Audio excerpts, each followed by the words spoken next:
ठीक है। Next class बोनी fish, ठीक है। Osteon means bone and ichthys means fish, ठीक है। ऑस्टियन नाम का प्रोटीन रहता है, ऑस्टियन नहीं, ऑसिन प्रोटीन रहता है जिसकी वजह से बोन बनता है। सो इस वर्ड का मीनिंग हुआ बोनी फिश। यहाँ पे टोटल 25,000 स्पीसीज रहती है। दोनों फिश का कंपैरिजन अगर करते हैं तो ज़्यादा नंबर किसका रहेगा? बोनी फिश का, ठीक है। अब ये जितने भी फिशेज है बहुत डाइवर्स हैबिटेट में रहते हैं। Either they are marine, fresh water, pond, lake, warm water, cold water, brackish water जिसमें मिट्टी का परसेंटेज बहुत ज़्यादा रहता है। सो इससे सभी टाइप के डाइवर्स हैबिटेट में ये फिश प्रेजेंट रहती है। बॉडी जो है जनरली कैसे रहेगी? स्ट्रीम लाइन या फिर स्पिंडल शेप, जहाँ पे मिडल पोर्शन जो है सबसे ब्रॉड रहेगा और दोनों एंड की तरफ वो टेपरिंग होते जाते हैं। And body can be divided into 3 parts, that is head, trunk and tail. और यहाँ पे टेल जो रहेगी वो कैसी रहेगी? होमो सर्कल, मतलब टेल वाले फिन जो रहते हैं वो जनरली सेम साइज के रहते हैं। हेटेरो सर्कल में जो कार्टिलेजिनस फिश का कैरेक्टर था वहाँ पे अपर वाला फिन जो है वो सबसे लंबा रहता है और उसके कंपैरिजन में लोअर फिन्स जो है वो सबसे छोटा रहता है। सो यहाँ पे फिन्स जो है, टेल फिन जो है वो दोनों अलग अलग है, अलग अलग शेप और साइज़ के हैं, बट यहाँ पे दोनों सेम साइज़ के रहते हैं, इसलिए इसको क्या कहते हैं? होमो सर्कल। दूसरा, यहाँ पे एंडोस्केलेटन जो है वो कार्टिलेजिनस रहेगा बट सिर्फ एम्ब्रियोनिक स्टेज में। जैसे जैसे वो अडल्ट में कन्वर्ट होते जाएंगे ये कार्टिलेजिनस एंडोस्केलेटन जो है वो रिप्लेस्ड होता है बोन से, ठीक है। So adults have bones in their endoskeleton except sturgeon. Sturgeon fish जो है वहाँ पे एंडोस्केलेटन अडल्ट में भी कार्टिलेजिनस रहता है, ठीक है। Next, exoskeleton. एक्सोस्केलेटन में यहाँ स्केल्स प्रेजेंट रहते हैं और स्केल्स यहाँ पे 3 टाइप के रह सकते हैं, गैनोइड, टेनोइड और cycloid, okay. And but placoid scales are absent. Placoid scales absent रहते हैं because placoid scales is a character of cartilaginous fish. अब ये तीनों स्केल में डिफरेंस क्या रहता है? उनकी शेप का और वो किस मटेरियल से बनते हैं। एंड थर्ड, ये शेप और जिस मटेरियल से वो बनते हैं उसकी वजह से वहाँ पे उसमें स्विमिंग या फिर मूवमेंट में जो भी उनको फ्लेक्सिबिलिटी या एडवांटेज मिलता है वो हर स्केल की वजह से अलग अलग रहता है, ठीक है। कुछ हर फिश में अपना अलग अलग टाइप का स्केल रह सकता है, ठीक है। उसकी वजह से फिश को स्केल के हिसाब से अलग अलग ग्रुप में भी डाला जाता है। फॉर एग्जांपल साइक्लॉइड स्केल्स, ठीक है। साइक्लॉइड स्केल्स जो रहते हैं जनरली ओवल शेप के रहेंगे, ठीक है, ओके। और इसका आउटर पार्ट जो रहेगा वो जनरली कैसे रहेगा? स्मूथ। या आउटर पार्ट जो अपने को बाहर से दिखता है, ठीक है। इसका हाफ पार्ट जो है वो ऊपर के स्केल से कवर्ड रहेगा और आधा पार्ट जो है वो एक्सपोज रहता है जो हमको बाहर से दिखता है फिश के ऊपर स्केल। तो ये जो स्केल्स है ये स्मूथ मार्जिन वाले रहते हैं, ठीक है। They are called cycloid. Second, ctenoid, ठीक है। टेनॉइड में थोड़ा बहुत ओवल शेप ही रहता है बट इसकी आउटर मार्जिन जो है इट इज डेंटेड और सीरेटेड, मतलब स्मूथ नहीं रहती, ठीक है। सो ये आउटर मार्जिन जो है वो स्मूथ नहीं रहती, तब उसको कहते हैं ctenoid scale. And third was ganoid, ठीक है। सो गैनॉइड जो है वो कैसे रहेंगे? थोड़े बहुत रोम्बॉइड शेप,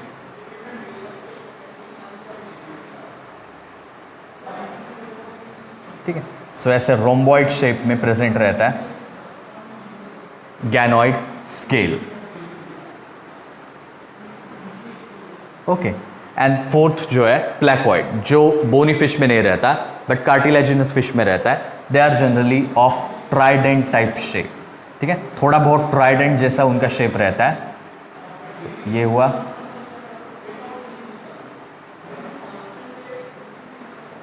ओके। इस तरीके के जो रहते हैं वो कौन से है?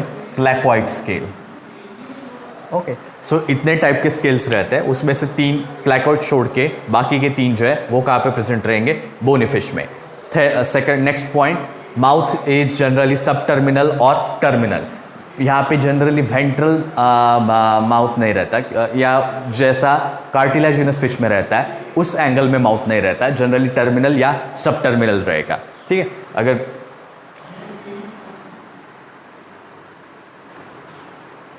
ठीक है, अगर फ्रंट या माउथ का पार्ट अपन इस तरीके से इमेजिन करते हैं तो एक तो ये टर्मिनल रहेगा इस तरीके से और सब टर्मिनल इस तरीके से, ओके। सो दोनों टाइप के माउथ ऑब्जर्व किए जाते हैं इन बोनी फिश। दूसरा, external near lie on the dorsal surface of snout. नेयर्स का मतलब होता है नॉस्ट्रिल, ठीक है। लोअर ऑर्गेनिज्म में जो नॉस्ट्रिल की कैविटी या नॉस्ट्रिल्स जो रहते हैं उनको कहते हैं नेयर्स। एंड स्नाउट यानी वो कोई भी माउथ या फेस या जनरली माउथ या लिप्स का पार्ट या नोज का पार्ट, मोस्टली फेशियल रीजन में ये इतना जो पार्ट है जो बाहर प्रोट्रूड करता है उसको क्या कहते हैं, स्नाउट। ओके, सो माउथ का ये पार्ट जो है वो बाहर आ रहा है तो उसको स्नाउट कहेंगे। और यहाँ पे नेयर्स, ठीक है, नेयर्स जो रहेंगे वो डॉर्सल साइड पे रहेंगे इस तरीके से, ठीक है। सो ये जो है इसको क्या कहेंगे, नेयर्स या नॉस्ट्रिल। ये वो कैविटीज़ है जिसके थ्रू वाटर अंदर जाता है। अब नेयर्स या एक्सटर्न ये जो नॉस्ट्रिल्स है वर्टिब्रेट्स में जनरली रेस्पिरेशन के लिए रहता है, बट फिशेस है, फिशेस में रेस्पिरेशन के लिए गिल्स रहते हैं, लेकिन फिर भी उनमें नेयर्स प्रेजेंट रहते हैं for detection of chemical and physical nature of water. Water के थ्रू इनको जो भी सेंसरी इंफॉर्मेशन मिलती है उसको डिटेक्ट करने के लिए नेयर्स इंपॉर्टेंट है, ठीक है। तो नेयर्स ऐसे एक्सटर्नल दिख भी सकते हैं, कुछ मोस्ट ऑफ द एग्जाम्पल में एक्सटर्नल नेयर रहते हैं, कुछ ऐसे भी एग्जाम्पल है जो नेयर्स जो है वो कंसील्ड रहेंगे, वो अपने को बाहर से नहीं दिखते, ठीक है। बट जनरली एक इसके कैसे डॉर्सल साइड पर प्रेजेंट रहते हैं, ठीक है। दूसरा एक एग्जाम्पल है लंग फिश, जहाँ पे एक नेयर्स कैसे रहेंगे, इंटरनल, ठीक है। बाकी एग्जाम्पल में ऐसे कैसे दिखेंगे, एक्सटर्नली। एक्सटर्नली ये होल लाइक स्ट्रक्चर जो है अपने को दिखता है। Next point, digestive system. Digestive system is generally complete which end with anus and they lack cloaca, ठीक है। क्लोआका वो कैविटी हुई जहाँ पे जेनिटल एंड एक्सक्रीटरी डिस्चार्ज जो है वो ओपन छोड़ दिया जाता था, एंड डाइजेस्टिव सिस्टम इस कैविटी में एंड होती है। बट क्लोआका सिर्फ कार्टिलेजिनस फिश में प्रेजेंट रहता है, बोनी फिश में नहीं रहता। यहाँ पे एनस प्रेजेंट रहेगी जहाँ पे डाइजेस्टिव सिस्टम एंड होती है। Okay, next point, heart. Heart is generally two chambered in most of the fish except lungfish where it is three chambered, ठीक है। सो जो कल एक्सप्लेन किया था, टू चैम्बर्ड हार्ट, एक अपर चैम्बर एक lower chamber, sinus venosus and conus arteriosus. Okay, three chambered में दो ऑरिकल रहेंगे और एक वेंट्रिकल रहेगा। एंड मोस्ट ऑफ द ये फिशेस जो रहते हैं they are generally cold blooded, ठीक है, they are generally cold blooded. Third, kidneys are generally metanephric, ये डेवलपमेंटल स्टेज का पार्ट हुआ जिसके थ्रू मेटानेफ्रिक मेसोनेफ्रिक, मतलब डेवलपमेंटल स्टेज में जिस टिश्यू से ये किडनी बनने वाली है उसमें से मिडिल पोर्शन जो है उस टिश्यू से आगे चल के किडनी बनती है, इसलिए उसको क्या बोलते हैं, mesonephric. Then most of the examples of bony fish are ammonotelic and few are ureotelic, मतलब यूरिया एक्सक्रीट करते हैं और मोस्टली अमोनिया एक्सक्रीट करते हैं। And third, that they have renal portal system, ठीक है। सो किडनी के साथ ये जो ब्लड वेसल्स एसोसिएटेड है, ये इनका नेटवर्क पहले दूसरी जगह पे बनेगा और उसके बाद वस्कुलर सिस्टम से अटैच होता है। सो इसको कहते हैं renal portal system. Next point, nervous system. यहाँ कार्टिलेजिनस फिश के कंपैरिजन में इनका ओल्फैक्टरी लोब और सेरेबेलम का रीजन जो है वो छोटा रहता है, ठीक है। एंड इनके पास भी 10 पेयर्स ऑफ क्रेनियल नर्व्स रहेंगे। लैटरल लाइन सिस्टम जो है वो बहुत ज़्यादा वेल डेवलप रहेगी, वेल मार्क्ड रहेगी। कार्टिलेजिनस फिश के कंपैरिजन में इनमें इनकी लैटरल लाइन सिस्टम जो है वो बहुत ज़्यादा वेल डेवलप्ड रहती है। Okay, and last point, reproduction. यहाँ पे लगभग सभी एग्जाम्पल्स जो है वो यूनिसेक्सुअल है, मेल एंड फीमेल जो है वो अलग अलग रहेंगे। सेक्सुअल डायमॉर्फिज्म इज सीन, अब यहाँ पे परसेंटेज वैरी करता है। और सेक्सुअल डायमॉर्फिज्म एक तो फिन के एक पर्टिकुलर टाइप का फिन का अरेंजमेंट है उसमें डिफरेंस रहेगा या फिर वेट में डिफरेंस रहेगा। Most of the sexual dimorphism is seen where males are more heavier than female, ठीक है। मेल्स जो रहते हैं उनकी बॉडी स्लिम भी रहती है बट उनका वेट जो है वो फीमेल के कंपैरिजन में बहुत ज़्यादा रहता है। तो sexual dimorphism can be seen in this वे।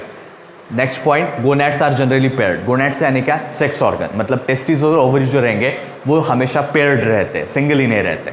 दूसरा, फर्टिलाइजेशन एक्सटर्नल रहेगा हमेशा, they are mostly oviparous and development is direct, मतलब यहाँ पे कोई भी लार्वल स्टेज नहीं रहती। Okay, and third, some fishes show parental care, ठीक है। पेरेंटल केयर जो है अभी तक हमने जितने भी एग्जाम्पल पढ़े वहाँ पे पेरेंटल केयर वर्ड यूज़ नहीं किया क्योंकि फर्टिलाइजेशन के बाद generally most of the animals जो है वो पेरेंटल केयर शो नहीं करते। अगर हम पूरी एनिमल किंगडम की स्टडी करते हैं तो, ठीक है। बट जैसे जैसे अपन एडवांस फॉर्म पढ़ते जाएंगे वैसे अपने को दिखेगा कि यहाँ पे पेरेंटल केयर जो है वो हर क्लास या हर एडवांस ग्रुप के साथ बढ़ती जाएगी, ठीक है। सभी के सभी फिशेस पेरेंटल केयर शो नहीं करते, बट कुछ फिशेस जो है वो शो करती है, ठीक है। फॉर एग्जाम्पल गोल्ड फिश जैसे एग्जाम्पल, कुछ एग्जाम्पल्स, ओके। अब यहाँ पे सेक्शुअल डायमॉर्फिज्म जो है और यूनिसेक्सुअल एग्जाम्पल ये यहाँ पे प्रेजेंट है, बट इसी के साथ हर्मैफ्रोडिट लाइफ साइकिल भी यहाँ पे प्रेजेंट रहती है। मतलब कुछ एग्जाम्पल्स ऐसे हैं कि गोल्ड फिश जैसे एग्जाम्पल कि वो मेल और फीमेल में खुद को इंटरनली कन्वर्ट कर सकते हैं, ठीक है। मतलब वो अपने बॉडी में ऐसे हार्मोनल चेंज करते हैं कि फीमेल्स जो है वो मेल में भी कन्वर्ट हो सकती है। उसके बाद पहले फीमेल के जब वो फीमेल थी तब वहाँ पे एग प्रोड्यूस होंगे, मेल बनने के बाद वहाँ पे जो स्पर्म प्रोड्यूस होता है वो अलग पाउच में स्टोर करके रखते हैं और उसके बाद फर्टिलाइजेशन उनका करते हैं, ठीक है। सो इस तरीके की लाइफस्टाइल का भी एग्जांपल की जाती है, जैसे एक ही ऑर्गेनिज्म है, एक ही स्पीसीज है और वो खुद को मेल या फीमेल में कन्वर्ट कर सकता है, तो ये भी एग्जाम्पल यहाँ पे ऑब्जर्व किए जाते हैं। Next examples, okay. For marine examples में एक्सोसीटस जिसको कहते हैं फ्लाइंग फिश, वो एक्चुअली फ्लाई नहीं करती है बट वाटर के अंदर से जंप करती है, जिसकी वजह से अपने को लगता है कि वो फ्लाई कर रही है, ठीक है। सो इनके जो लैटरल फिन्स जो रहते हैं वो बहुत ज़्यादा ब्रॉड रहते हैं, जिसकी वजह से पानी के बाहर आने के बाद ये ज़्यादा देर तक हवा में रह सकते हैं, ठीक है।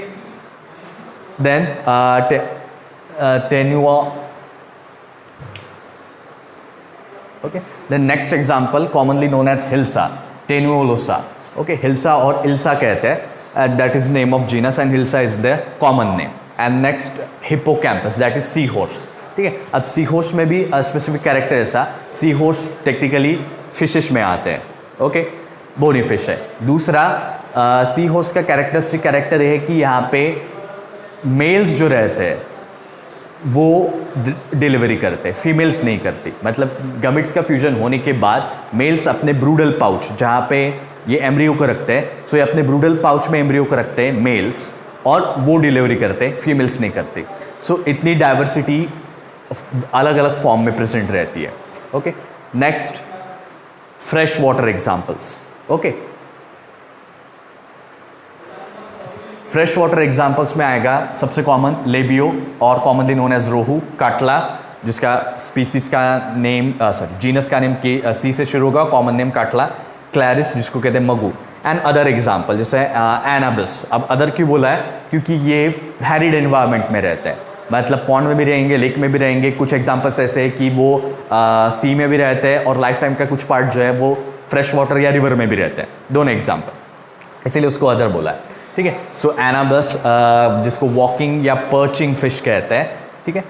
देन बेटा जिसको कहते हैं फाइटिंग फिश, और मिस्टिस दैट इज कैट फिश, ठीक है। और इसके अलावा और भी एग्जाम्पल जैसे सालमन, ठीक है। सो ये जितने भी एग्जाम्पल हैं, ओके। जैसा ये हुए अदर यानी क्या कि ये लाइफ टाइम का कुछ पार्ट दोनों हैबिटेट में रह सकते हैं, ओके। सालमन जैसे फॉर एग्जांपल मोस्ट ऑफ उनका बर्थ फ्रेश वाटर में होता है, ठीक है, रिवर में होता है, बट सालमन जो है वो अपने लाइफ टाइम मराइन वाटर में या ओशन में स्पेंड करती है, और जब उनको फिर से रिप्रोडक्शन करना होगा तो ये फिश सी से उसी रिवर में जाके ट्रैवल करते हैं जहाँ पे उनका बर्थ हुआ था, ठीक है। सो मतलब ये फ्रेश वाटर का जो भी पीएच है वो भी टॉलरेट कर सकता है, और मराइन वाटर का पीएच भी टॉलरेट कर सकता है, ठीक है।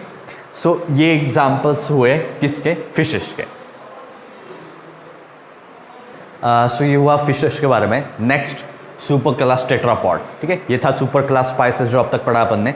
टेट्रापॉड के basic character the appendages are paired and in a form of limb, ठीक है। पहले के इसमें अपन क्या पढ़ा कि अपेंडेजेस जो है वो फिन के फॉर्म में, यहाँ पे किसके फॉर्म में? लिम्ब के फॉर्म में, और इनमें एक स्पेशल एक्स्ट्रा एम्ब्रियोनिक मेम्ब्रेन रहती है जो न्यूट्रिशन प्रोवाइड करना, गैसेस एक्सचेंज करना, एंड थर्ड प्रोटेक्शन प्रोवाइड करना। तो एम्ब्रियोनिक स्टेज में ये जो एक्स्ट्रा एम्ब्रियोनिक मेम्ब्रेन रहती है ये इतने सारे फंक्शन करती है, और ये मेम्ब्रेन जो है वो कैरियन, एमनियन, अलॉन्टॉइस, इन सब चीज़ों से बनती है, और साथ में योक सैक भी रहता है। तो इन सब चीज़ों से ये मेम्ब्रेन बनती है। दैट्स वाई इसको क्या कहते हैं, ऐसे ऑर्गेनिज्म को क्या कहेंगे? एमनियोटा और एमनिया और एमनियन, ओके। अब यहाँ पे 4 क्लासेस है, उसमें से सबसे पहला क्लास एम्फीबिया, ठीक है। सो टेट्रापॉड्स में सबसे प्रिमिटिव ग्रुप जो है ये है, and they are regarded as a first vertebrate to invade land. ठीक है, अब यहाँ पे फिशेस से इनका इवोल्यूशन हुआ है। सो ये दोनों हैबिटेट में रहते हैं, इनको वाटर भी चाहिए और लैंड भी चाहिए। मीन्स इवोल्यूशन के टाइम पे ये लैंड हैबिटेट के लिए इन्होंने ट्राई किया, but they are not completely acclimatise to the terrestrial habitat, so they retain their ability और retain their lifestyle of being in water as well as being on a land. So इसीलिए उनको क्या कहते हैं, amphibia. Amphi means both and bia means life. Okay, so यहाँ पे total 2500 species है amphibians की। दूसरा ये सबसे प्रिमिटिव और अर्लीस्ट टेट्रापॉड्स से, जहाँ पे 2 पेयर्स ऑफ लिम्स रहते हैं। Limbs are generally pentadactyl, penta means 5, dactyl means digit. Limbs में 5 डिजिट रहते हैं and digit lacks generally claw और नेल। क्लॉ और नेल जैसा एक्सोस्केलेटन यहाँ पे प्रेजेंट नहीं रहता। And sometimes this limbs can be webbed, मतलब ये डिजिट्स के बीच में एक मेम्ब्रेन प्रेजेंट रहेगी जिसकी वजह से वो वेब्ड रहते हैं, तो उसको वेब्ड फीट या वेब्ड लिम्स भी कहते हैं। ओके, नेक्स्ट स्किन जो रहती है बहुत स्मूथ रहेगी, मॉइस्ट रहेगी, और स्किन में mucus gland as well as poison gland रहेंगी। पॉइजन ग्लैंड हर एक एम्फीबियन में नहीं रहती, बट ऐसे बहुत सारे एग्जाम्पल्स हैं एम्फीबिया में, जहाँ पे फ्रॉक्स के केस में पॉइजनस ग्लैंड प्रेजेंट रहती है। अगर उनको टच करते हैं तो वो पॉइजन अपने स्किन के थ्रू अपने ब्लड में भी जा सकता है। ओके, सो पॉइजनस फ्रॉग भी प्रेजेंट रहते हैं जिनके स्किन में पॉइजन ग्लैंड रहेंगी। और म्यूकस ग्लैंड इंपॉर्टेंट है क्योंकि जब ये लैंड पे रहेंगे तो स्किन जो है वो ड्राई होने की वजह से मरनी नहीं चाहिए, डेसिकेशन नहीं होना चाहिए, that's why they need mucus gland. Next point, exoskeleton. अब यहाँ पे एक्सोस्केलेटन नहीं रहता, अपन फिशेस में ऑब्जर्व किया कि एक्सोस्केलेटन स्केल से बनता है, बट यहाँ पे ऐसा कोई एक्सोस्केलेटन नहीं रहता, और नेल्स और क्लॉज भी नहीं है। ठीक है, and endoskeleton is made up of bone with vertebrae. Okay, next point, mouth. ठीक है, माउथ है जहाँ यहाँ पे जनरली लार्ज रहता है, and teeth are homodont. Homodont mean एक जैसे, मतलब अलग अलग टाइप के नहीं रहते हैं। ठीक है, तो ऐसे जो टीथ है जिसमें अलग अलग टाइप नहीं, एक ही टाइप के टीथ जब प्रेजेंट रहते हैं तब उसको कहते हैं होमोडेंट टीथ। अब माउथ भले ही लार्ज हो, बट टीथ जो रहते हैं वो एक तो लोअर जॉ पे रहेंगे या अपर जॉ में रहेंगे, या कुछ एग्जाम्पल्स में दोनों इसमें रहेंगे, बट ये इतना वैरी करता है। कुछ एग्जाम्पल्स में आइदर अपर या लोअर जॉ पे टीथ प्रेजेंट रहते हैं, या मोस्ट ऑफ द एग्जाम्पल्स में दोनों जॉस पे टीथ प्रेजेंट रहेंगे। ओके, नेक्स्ट पॉइंट, माउथ के बाद टंग जो रहते हैं इट इज़ जनरली प्रोट्रूसिबल, मतलब अपने कॉइल होती है और वो अपने ओरिजिनल पोजीशन पर रिट्रैक्ट हो सकती है। ठीक है, सो ये क्यों रहती है, टू अटैक प्रे। जैसे फ्रॉग का एग्जांपल है, फ्रॉग में प्रोट्रूसिबल टंग, तो फ्रॉग एक ही जगह पे रह के थोड़े डिस्टेंस से कीड़ों को खा सकता है। ठीक है, and most of them are and almost all of them are carnivores, they are not herbivores. Then next, skull with 2 occipital condyles. Okay, skull और अपना स्पाइनल कॉर्ड या वर्टिब्रल कॉलम। ठीक है, तो पहली वर्टिब्री और स्कल ये दोनों एक दूसरे के ऊपर आर्टिकुलेट रहते हैं, तो ये आर्टिकुलेशन में एक दो रीजन्स रहते हैं जो उभरे हुए हैं। ठीक है, सो 2 रीजन ऐसे नॉर्मल, अगर ये नॉर्मल बोन है तो उसके ऊपर ऐसे 2 रेज्ड रीजन्स रहते हैं। तो अगर ऐसे 2 रेज्ड रीजन या 2 ऐसे उभरे हुए रीजन जब प्रेजेंट रहेंगे, which helps in articulation of skull with the first vertebrae, तब उसको कहते हैं ऑसिपिटल कॉन्डिलीज, और 2 प्रेजेंट है इसलिए उसको 2 ऑसिपिटल कॉन्डिलीज कहते हैं। Okay, next, circulatory system. यहाँ पे सर्कुलेटरी सिस्टम क्लोज्ड रहेगी, हार्ट रहते हैं 3 चैम्बर्ड रहते हैं, एंड आरबीसीज आर न्यूक्लिएटेड। जितने भी एनिमल्स हैं जिनमें भी आरबीसी प्रेजेंट है, उनमें से सबसे ज़्यादा साइज या सबसे बड़ी साइज वाली आरबीसी जो है वो एम्फीबिया में प्रेजेंट रहते हैं। It is generally biconvex. Okay, क्योंकि बीच में न्यूक्लियस है तो ऑब्वियसली साइज कैसे रहेगा, biconvex. Okay, and they are nucleated RBCs. Next, respiration. अब यहाँ पे रेस्पिरेशन जो है वो larval stage generally respires through gills. ठीक है, बट सिर्फ लार्वल स्टेज में ही गिल्स के थ्रू रेस्पिरेशन होता है। As an adult gills are replaced by other tissue. यहाँ पे अडल्ट फॉर्म में गिल्स प्रेजेंट नहीं रहते, तो अडल्ट जो रहते हैं they can either respire through skin, lungs और माउथ कैविटी, और ऑल्सो नोन एज ब्यूकोफेरेंजियल कैविटी। ठीक है, सो ये 3 मीन्स रहते हैं फॉर रेस्पिरेशन। जैसे फ्रॉग के एग्जाम्पल में ये तीनों के तीनों मेथड यूज होते हैं रेस्पिरेशन के लिए। फ्रॉग जब अंडर वाटर रहेंगे तो वो माउथ कैविटी या स्किन के थ्रू रेस्पिरेशन करता है. Most of the respiration in case of frog is through skin. Okay, उसके बाद सबसे कॉमन मेथड रहेगी माउथ कैविटी और सबसे लीस्ट कॉमन मेथड रहेगी लंग्स. फ्रॉग में लंग्स प्रेजेंट रहते हैं बट जनरली वो जब पानी के बाहर रहेंगे तभी यूज करते हैं, बट उस केस में भी वो माउथ कैविटी के थ्रू भी रेस्पिरेशन कर सकते हैं. Okay, then next excretion. यहाँ पे किडनीज जो रहेगी वो कैसे रहेंगी, मेसोनेफ्रिक. लार्वा जो रहते हैं वो अमोनोटेलिक रहते हैं, मतलब as a larval stage they excrete ammonia as their waste product और waste material, and adults are ureotelic जहाँ पे यूरिया एक्सक्रीट किया जाता है. तो ये दोनों चीज़ें वैरी करती है और एंट्रेंस में इसमें डिटेल की क्वेश्चन पूछे जाते हैं. Next point, nervous system. ठीक है, सो यहाँ पे ब्रेन प्रेजेंट रहता है which is well developed with 10 pairs of cranial nerves. So brain में से 10 पेयर्स जाएंगे किसके, क्रेनियल नर्व्स के. दूसरा, lateral line system exist but it is non functional. Lateral line system यहाँ पे प्रेजेंट रहती है बट वो काम नहीं करती, इसलिए उसको क्या बोला है, वेस्टिजियल और non functional. Okay, last point, reproduction. Sexes are generally separate, male और फीमेल अलग अलग रहेंगे. Then males are without any copulatory organ, मतलब रिप्रोडक्शन के लिए कोई एक्स्ट्रा ऑर्गन यहाँ पे, एक्स्ट्रा कॉपुलेटरी ऑर्गन यहाँ पे प्रेजेंट नहीं रहता that helps in the sexual intercourse. fertilization is generally external and almost all of them are oviparous. Almost all of the amphibians are oviparous and development is generally indirect with a larva called tadpole. ठीक है, larva called tadpole. Okay, so ये हुआ amphibians के बारे में. Last example, ठीक है, जैसे बुफो जिसको कहते हैं toad and Rana that is frog. ठीक है, फ्रॉग्स आर जनरली वो रहेंगे जो हमेशा पानी के कांटेक्ट में रहते हैं. And toads are terrestrial frog, वो टेरेस्ट्रियल हैबिटेट में ज़्यादा रहते हैं. टोड में चारों लिम्स जो रहेंगे वो इक्वल साइज के रहेंगे, बट फ्रॉग के केस में जो हाइंड लिम्स रहते हैं, दो पीछे वाले दो पैर रहते हैं, वो जनरली ज़्यादा लंबे रहते हैं एज़ कम्पेयर टू 4 लिम्स. ये फ़र्क रहता है. टोड जो रहे उनका साइज़ बहुत बड़ा रहता है, स्किन ज़्यादा हॉर्नी रहती है, म्यूकस ग्लैंड का परसेंटेज बहुत कम रहता है उनमें. Okay, so that's why they can tolerate the terrestrial habitat. But frogs जो रहते हैं उनकी स्किन ज़्यादा मॉइस्ट और म्यूकस ग्लैंड से भरी हुई रहेंगी. ओके, नेक्स्ट हायला जिसको कहते हैं ट्री फ्रॉग. देन सैलामेंडर जिसका जीनस का नाम है सैलामेंड्रा. ठीक है, इसमें ये सिर्फ रिप्रोडक्शन और फूड खाने के लिए पानी के बाहर आता है, नहीं तो ज़्यादातर ये पानी के अंदर रहेगा. दूसरा, they do undergo hibernation stage. ठीक है, एंड लास्ट एग्जाम्पल इक्थियोफिश जिसको कहते हैं लिम्बलेस एम्फीबिया. ठीक है, सो दिखने में ये सांप जैसा है but actually it is not a snake, और यहाँ इसको हाथ पैर नहीं रहते हैं, सॉरी मतलब लिम्स नहीं रहते. That's why it is called limbless amphibians. Okay, so these are examples and the description of class amphibia.